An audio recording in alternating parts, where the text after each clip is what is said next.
Hi అండి, అందరికీ welcome to my channel. Goa trip అయిపోయిన తర్వాత మేము గోకర్ణం వెళ్ళామన్నమాట. అయితే అక్కడికే వెళ్ళి అక్కడ మాకు వాష్రూమ్స్ అన్నీ ఉన్నాయి, అక్కడ వెళ్ళి స్నానాలు చేసి రెడీ అయ్యి ఇక దర్శనానికి వెళ్ళామన్నమాట. అందరూ చక్కగా పంచలు అవన్నీ కట్టుకొని రెడీ అయ్యి దర్శనానికి వెళ్ళారనమాట. అయితే మనకు పక్కకి అరేబియా సముద్రం కనిపిస్తుంది కదా, ఎంత పెద్ద ఉందంటే ఎంత బాగా, చాలా బాగుంది. అయితే గోకర్ణం అంటే ఆవు చెవి ఆకారంలో ఉన్నందుకు గోకర్ణం అంటారంట. రెండు నదుల సంగమము గోవు చెవి ఆకారంలో సంగమించడం వల్ల ఈ ప్రాంతానికి గోకర్ణం అని పేరు వచ్చిందంట. అయితే మనకి గోకర్ణంలో ఆత్మలింగం అని తెలుసు అందరికీ. మనకు రావణాసురుడు వినాయకుడి స్టోరీ మనము చిన్నప్పుడు టీవీలలో అవన్నీ తెలుసుకుని ఉన్నాము. అయితే త్రేతాయుగం నాటి లంకాధిపతి అయిన రావణాసుడు శివుని గురించి ఘోర తపస్సు చేసిందంట ఆత్మలింగాన్ని పొందడానికి. లింగాన్ని లంకకు చేర్చాలని మార్గమధ్యంలో ఎక్కడ నీళ్లపై పెట్టకూడదని షరతుంది అనమాట. అయితే ఆ స్వామికి ఇక ఏం చేయాలో అర్థం కావట్లేదు. అప్పుడు భూలోకంలో ఉన్న ఈ ఆత్మలింగం ఉంటే రావణాసుని వల్ల దేవతలకు ముప్పు వాటిల్లుతుంది భావించి దేవతల కోరిక మేరకు విష్ణుమూర్తిని సూర్యుని అడ్డుకుంటారు. అప్పుడు గణేశుడు ఒక చిన్న బాలుని రూపంలో రావణాసునికి ఎదురుపడతాడు. రావణాసుడు సంధ్యావందనం చేసుకోవడానికి ఈ లింగాన్ని ఆ బాలుడికి అప్పగిస్తాడనమాట. బాలుని రూపంలో ఉన్న గణేశుడు ఆ లింగాన్ని భూమిపై దించేస్తాడు. అయిపోయాడు. మహాబలేశ్వరుడు మహాబలవంతుడుగా అయిపోతాడు. రావణాసుడు ఎంత ప్రయత్నించినా ఆ లింగాన్ని కదిలించలేకపోతాడు. ఆ సమయంలో లింగం కూడా చెవి ఆకారమైందని అంటారనమాట.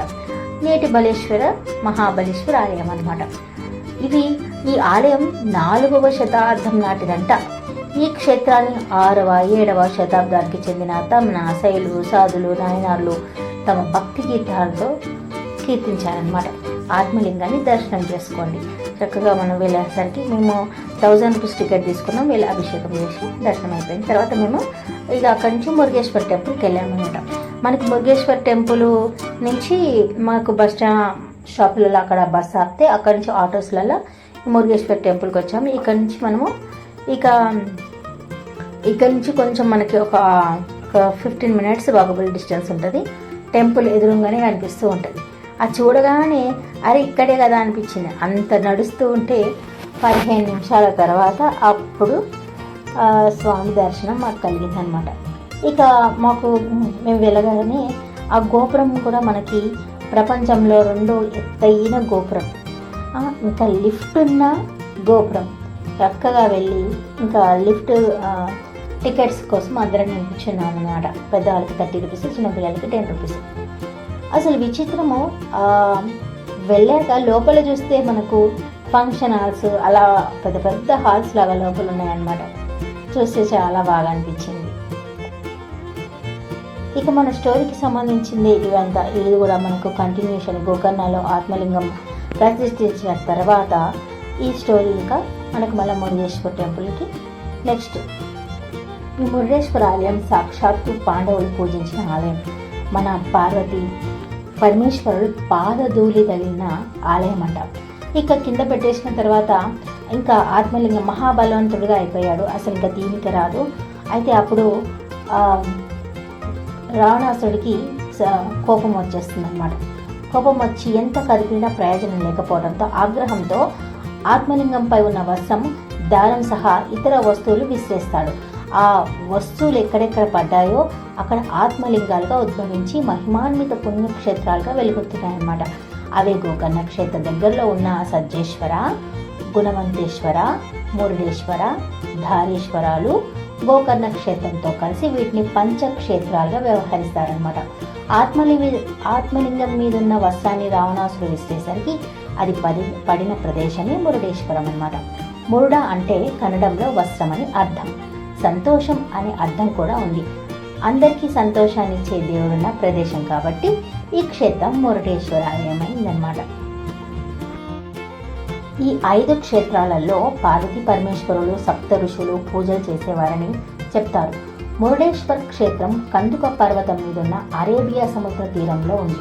ఈ పర్వతం బంతిలా, కందుకం అంటే బంతి అని అర్థం కానుంది కాబట్టి ఈ పర్వతానికి కందుక పర్వతం అని పేరు వచ్చిందనమాట. ఈ పంచక్షేత్రాలను దర్శించి పూజలు చేసిన వారికి కోరిన కోరికలు నెరవేరుతాయని, మోక్షం సిద్ధిస్తుందని భక్తుల విశ్వాసం. ఇక స్వామివారి ఆలయ గోపురం అయితే 249 అడుగుల ఎత్తుతో గంభీరంగా దర్శనమిస్తుంది. గాలిగోపురానికి ఇరువైపులా ఏనుగు ప్రతిమలు నిలబెట్టినట్టుంటాయి. ఈ ప్రాకారంలోనే ఇతర దేవతల చిన్న చిన్న మందిరాలు ఉన్నాయి. వాటిని గణపతి మందిరం, గౌరీ మందిరం, దత్తాత్రేయ, సుబ్రహ్మణ్య, ఆంజనేయ మందిరాలు ముఖ్యమైనవి. బ్రహ్మదేవుడు కూడా ఇక్కడికి వచ్చి మురుడేశ్వరుని పూజించాడని చెప్తారు. బ్రహ్మదేవుడు ఇక్కడ పరమేశ్వరుడి విగ్రహంపై కమండలంతో పోసిన నీళ్లతో కమండల తీర్థం అనే పవిత్ర సరస్సు ఏర్పడిందంట. ఇక్కడ ఈ ఆలయ గోపురం ఇంకా పైకెక్కి ఇవన్నీ 4 వైపులో చూసినాం అనమాట. ఎంత బాగా కనిపిస్తుంది, అంత ఎత్తులో నుంచి అయితే అద్భుతంగా ఉంది. ఎప్పుడు ఇంత ఎత్తులో ఎక్కడ చూడలేదు. అలా పైన చూస్తూ అరేబియా సముద్రాన్ని చూస్తుంటే మస్తు అనిపిస్తుంది. ఇక గుడికి దర్శనానికి వెళ్ళిపోదాం రండి. ఇది మనకు వెనుక సైడ్, మనం ముందు సైడ్ నుంచి చూసినాం కదా, ఇది మనకు వెనుక సైడ్ నుంచి. అంటే మనం ఇంకా పైకెక్కి టెంపుల్కి వెళ్ళి లోపలికి వెళ్ళి దర్శనం చేసుకుందాం. ఇక్కడ కూడా చాలా లోపల చిన్న ఆలయం ఉంది, అక్కడ వెళ్ళి దర్శనం చేసుకొని తర్వాత లోపలికి వెళ్ళి ఆలయం దర్శనం చేసుకుందాం. ఇప్పుడైతే చాలా బాగుంది. అసలు ఆ చుట్టూ సముద్రం ఎంత బాగుందో, ఆ చప్పుడు అక్కడ ఆ చల్లని వాతావరణం, మొత్తం ఆ సముద్రం చల్లని గాలులు ఉన్న కాసేపు అయితే చాలా హ్యాపీగా ఉంది. ఎంత మంచిగా అనిపించిందో. ఎప్పుడు మురుడేశ్వర ఆలయం సినిమా టీవీలలో పాటలలో శివుడి పాటలకి బ్యాక్గ్రౌండ్గా ఈ ఆలయమే చూపించేది. అసలు ఎంత బాగుంది ఈ గుడి, ఎప్పుడు చూస్తాం అబ్బా అసలు ఎంత బాగుంది, ఎంత ఎత్తు కట్టిరు అనుకునేది. కానీ అలా ఈశ్వరుడు మాకు దర్శన భాగ్యం కనిపించేశాడనమాట ఇన్నేళ్లకు. చాలా బాగుంది. అసలు ఎప్పుడెప్పుడా దర్శనం చేసుకుంటామా అని అనిపించింది అనమాట. ఇక్కడ లోపలికి మేము దర్శనం చేసుకుంటే అక్కడ అభిషేకం చేస్తూనే ఉన్నాడు అనమాట పంతులు. అయితే ఇక్కడ లోపలికి ఇక్కడ కూడా ఆ లోపలికే ఉంది. మనకు ఆత్మలింగం ఎట్లా లోపలికే ఉందో ఇక్కడ కూడా అట్నే మళ్ళీ పైకి మళ్ళీ నార్మల్గా శివుణ్ణి ప్రతిష్ఠించారనమాట. ఇట్లా లోపల ఉంది, ఆయన అభిషేకం చేస్తూ ఉన్నారనమాట. చుట్టూ ఆలయాలు ఉన్నాయి, బాగున్నాయి మొత్తం అన్నీ చక్కగా. నాగశిలలు అవన్నీ మొత్తం నాగదేవత ఇవన్నీ ఉన్నాయన్నమాట. పక్కకు ఫస్ట్ ఇక్కడ వినాయకుడు, తర్వాత ఇంకా వేరే అన్నీ ఉన్నాయి. ఈ వెనుకలు ఇదైతే అంత బాగుందో, మంచి చక్క చెట్లు, గోపురాలు మంచి బంగారు రంగులు అయితే మెరిసిపోతున్నాయి, మంచిగా ఉన్నాయి. ఇక మేమందరం ఇక్కడ అన్ని మంచి ప్రతి ఆలయాలు ఒక్కొక్కటి మంచిగా అన్నీ దర్శనం చేసుకున్నాం అన్నమాట.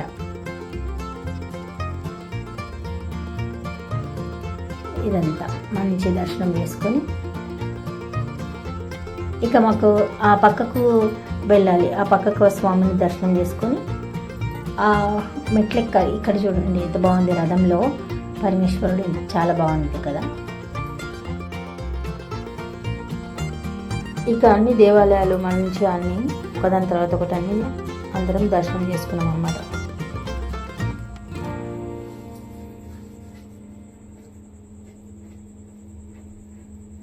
సాయంత్రం పూట మంచిగా అనిపించింది, ఆ ప్రశాంతమైన వాతావరణం దర్శనం చేసుకునేసరికి.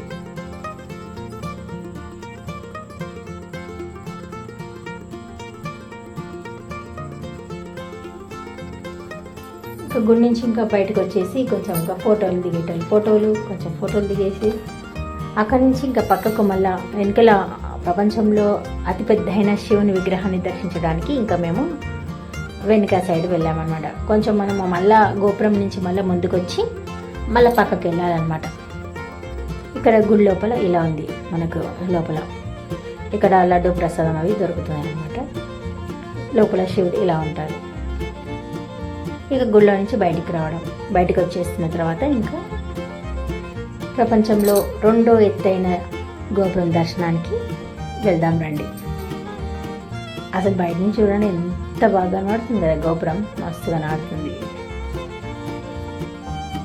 కానీ లోపల మాత్రం మొత్తం అసలు అలా లేనే లేదు. లోపల ఏదో ఫంక్షన్ హాల్కి వచ్చినట్టు, లోపల ఫంక్షన్ హాల్ లాగా ఉన్నాయి రూమ్స్ అన్ని. సాయంత్రం కాగానే గోపురానికి లైట్లు వేస్తున్నారు. ఎంత బాగా వెంటనే మంచి రకరకాల కలర్స్ చేంజ్ అవుతా ఉన్నాయి. మంచిగా అనిపించింది. చాలాసేపు అక్కడ చాలామంది ఆ గ్రీన్ కార్పెట్ వేసారు కదా, అందరూ కూర్చొని ఆ లైటింగ్స్ మారుతూ ఉన్న ఆ గోపురం అందాలు ఇంకా ఎంత అద్భుతంగా ఉన్నాయో. ఇక మేము పక్క నుంచి ఇక వెళ్ళి దర్శనం కోసం వెళ్తున్నాం అన్నమాట. ఎంత ఎత్తుందో చూడ్డానికి మేము కొంచెం సేపే అనిపించింది, కానీ చాలాసేపు పైకి ఎక్కాల్సి వచ్చింది. ఇక వచ్చేసింది అనుకున్నాం, కానీ ఇక్కడి నుంచి ఇంకా మెట్లున్నాయి పైకి. అవి ఎక్కేసరికి ఇక మాకు పొద్దునుంచి తిరిగి ఉన్న ఎనర్జీ కూడా మొత్తం అయిపోయింది. ఇక కాస్త ఓపికతో కూడగట్టుకొని మళ్ళీ పైకి ఎక్కామన్నమాట. ఎంత బాగున్నాడు కదా స్వామి. చుట్టూ అప్పటికే ఇంకా చీకటి అవుతుంది. మొత్తం మా వాళ్ళంతా అలసిపోయారు. ఆత్మలింగం రావణాసురుడు వినాయకుడికి ఇచ్చే ఆ విగ్రహం అక్కడైతే చాలా అట్రాక్షన్గా ఉంది. అక్కడ విగ్రహం అయితే మనం పైకి ఎక్కినాక లోపల ఇలా ఉంటుందన్నమాట. ఇక్కడ ఈశ్వరుడి ఇట్లా పెద్దగా ఉంటాడు, మొహం ఇట్లా మంచిగా. ఇక్కడ దర్శనం చేసుకొని అయితే మనకి ఈ టెంపుల్ బ్యాక్ సైడ్ మొత్తము మనకి ఈ బూకాయల ఇవన్నీ మనకి మురుడేశ్వర ఆలయం, ఈ గోకర్ణ ఆలయం, ఈ ఆత్మలింగం, ఈ రావణాసుని స్టోరీ మొత్తము మంచి బొమ్మల రూపంలో మొత్తం పెట్టిందనమాట. 30 రూపీస్ టికెట్. ఇక లోపలికి వెళ్ళి మనం అవన్నీ చూసుకొని రావచ్చు. పక్కకు శనీశ్వర ఆలయం దర్శనం చేసుకోవచ్చు. ఇంకా ఇదే అనమాట స్టోరీ మొత్తము. అయితే రావణాసురుడు తల్లి కోరుకుంటుందంట, ఆమె శివలింగాన్ని పూజించేదంట. అప్పుడు ఇంద్రుడు శివలింగాన్ని నీళ్ళల్లో వేసేస్తే ఆమె రావణాసురుడిని అడుగుతుందనమాట, వెళ్ళి ఆత్మలింగం తీసుకురాలి. అప్పుడు శివుడు వెళ్ళి శివుని కోసం తపస్సు చేస్తాడనమాట. ఎంతకీ శివుడు రాకుంటే ఆ లోకానికే వెళ్ళి ఆయనని ఇట్లా శివపార్వతులు ఉన్న కొండనే ఎత్తేస్తాడంట. అప్పుడు శివపార్వతులు వెంటనే ప్రత్యక్షమైపోయి నీకేం కావాలి ఏం కావాలి, ఎందుకు ఇట్లా మమ్మల్ని అంటే అప్పుడు చెప్తాడంట. అది చూసేసరికి ఆయన ఆత్మలింగం కోసం వచ్చింది మర్చిపోయి పార్వతీదేవిని పెళ్లి చేసుకుంటా అంటాడంట. సరే నీ వెంట తీసుకుపో అని చెప్తాడంట. అప్పుడు పార్వతి వెంట వస్తుందంట. అప్పుడు నారదుడు వచ్చి నీ వెంట వచ్చేది పార్వతి కాదు, వెనుకకి వెళ్ళి చూసుకో అంటే అప్పుడు పార్వతీదేవి కాళికా రూపంలో వచ్చిందనమాట. అప్పుడు అక్కడనే వదిలేసి అసలైన పార్వతి భూలోకంలో అక్కడుంది, వెళ్ళమంటే అక్కడ వెళ్ళి మండోదరి ఆమెని రావణాసురుడి భార్య ఆమెను పెళ్లి చేసుకున్నాను అనమాట. నేనేం చెప్పాను, నువ్వు ఏం చేసుకొచ్చావని వాళ్ళ అమ్మ అడిగిందంట. అయ్యో నేను ఆత్మలింగం కోసం కదా అని మళ్ళీ ఆయన తపస్సు చేయడం స్టార్ట్ చేసిండు అనమాట. ఘోరంగా తపస్సు చేసిండు, ఒంటికాలు తపస్సు చేసిండు. అయినా ప్రత్యక్షం కాకుంటే ఆయన తలలు కూడా నరుక్కోవడం స్టార్ట్ చేసిండు. వెంటనే శివుడు ప్రత్యక్షమై ఆత్మలింగాన్ని ఇచ్చేసి ఒక షరతు పెట్టిండి, కింద మాత్రం పెట్టకస్తాడని. అప్పుడు ఇక నారదుడు వినాయకుడితో అన్నాడు, ఆత్మలింగం రావణాసురుడి చేతికి చేరిపోయింది, ఇక లంకకి వెళ్ళిందనుకో మన దేవతలు మస్తు తిప్పలవుతుంది అనేసరికి ఎలా అయినా ఆపాలి అనేసరికి విష్ణువుని కోరుకునేసరికి సూర్యుని కాసేపు సాయంత్రం పూట తొందరగా వచ్చేటట్టు చేసిందనమాట. అయ్యో సంధ్యావందనం చేసుకోవాలి, సాయంత్రం అయిపోతుందని అక్కడి నుంచి వెళ్ళే వినాయకుడిని బాలుల రూపంలో ఉన్న వినాయకుడిని పిలిచి లింగాన్ని నేను సంధ్యావందనం చేసుకొని వస్తా పట్టుకో అని చెప్తానమాట. 3 సార్లు పిలుస్తా, 3వ సారి రాకుంటే కింద పెట్టేస్తా అని చెప్పేస్తాడు. కింద ఇంక 3 సార్లు పిలిచి పెట్టేస్తాడు. అప్పుడు ఆ వినాయకుడి మీద మొట్టికాయ వేసిన కూడా ఆ వినాయకుడిని ఉందంట. ఇంకా మనకు అవన్నీ తెలియదు కదా, మామూలుగా అన్ని అలంకరణలు ఉంటాయి కదా, అవి దర్శనం చేసుకొని వచ్చాం. అలా ఇక ఆయన కోపంతో ఆ లింగాన్ని లేపడానికి ప్రయత్నం చేసినప్పుడు ఆ లింగం గోకర్ణ చెవి ఆకారంలో మారిపోవడము, మళ్ళీ వస్త్రం వచ్చి ఇక్కడ మురుడేశ్వర్లో ఇక్కడ కొన్ని క్షేత్రాలలో మొత్తము అక్కడ దారము వాటికి కట్టిన అవన్నీ పడిపోవడము అన్నీ ఒక 5 పుణ్యక్షేత్రాలుగా ఏర్పడ్డాయి కదా. ఇక అలా అయిందనమాట. ఆ స్టోరీ మనకు మొత్తము బొమ్మల రూపంలో చూపించారనమాట. తర్వాత అవన్నీ చూసుకొని బయటకు వచ్చేసరికి ఇక బయట లైటింగ్స్తోని గోపురం వెలుగులో ఎంత బాగుంది కదా. ఇక ఇదండి ఇక మా మురుడేశ్వర ఆలయం. Thank you for watching.